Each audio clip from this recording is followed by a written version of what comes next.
हमने अभी देखा विलयन से चट्टानों का अपक्षय कैसे होता है। अब हम चलेंगे नेक्स्ट टॉपिक की ओर, जो है हमारा भस्मीकरण। तो चलिए देखते हैं कि भस्मीकरण के कारण किस तरह से चट्टानों का अपक्षय होता है। तो चलिए जानते हैं कि भस्मीकरण से चट्टानों का अपक्षय कैसे होता है। बच्चों देखिए, यह चट्टानें दी गई हैं, इसका भस्मीकरण हुआ है। क्या हुआ है? भस्मीकरण। तो चलिए जानते हैं, भस्मीकरण या ऑक्सीकरण भी होता है, इसको ऑक्सीकरण भी कहते हैं। इसमें सबसे महत्वपूर्ण भूमिका होती है ऑक्सीजन की। ऑक्सीजन द्वारा चट्टानों पर होने वाले अपक्षय के प्रभाव को हम ऑक्सीकरण कहते हैं या भस्मीकरण कहते हैं। भस्म होना ऑक्सीजन के कारण होता है। और जल द्वारा वायु में मिली हुई जो ऑक्सीजन होती है वह लौह युक्त चट्टानों को ऑक्साइड में बदल देती है। किस में बदल देती है? ऑक्साइड में।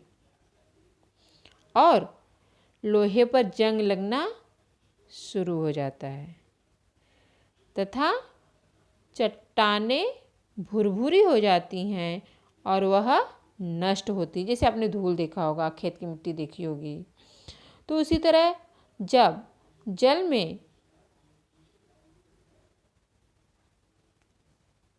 जल के द्वारा वायु में जो ऑक्सीजन मिली हुई होती है वह क्या करती है? लौह युक्त चट्टानों को ऑक्साइड में बदल देती है।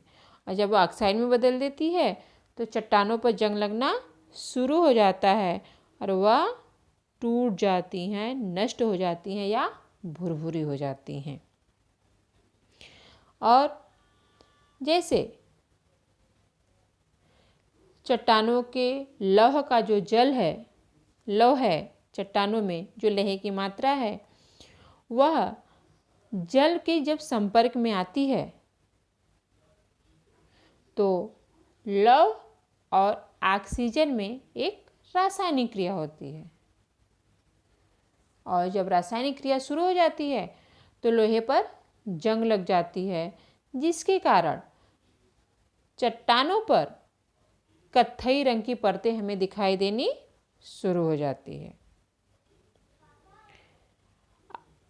जैसे कि इसके पहले हमने उदाहरण में आपको बताया है कि जो हम गीले कपड़े में किल रखे थे तो उसमें जो लौह की मात्रा थी वो जल के संपर्क में आने से उसका जो रंग था वह कैसा हो गया? कत्थई हो गया। और कत्थई होने से उस कपड़े में क्या हो गया? दाग लग गई।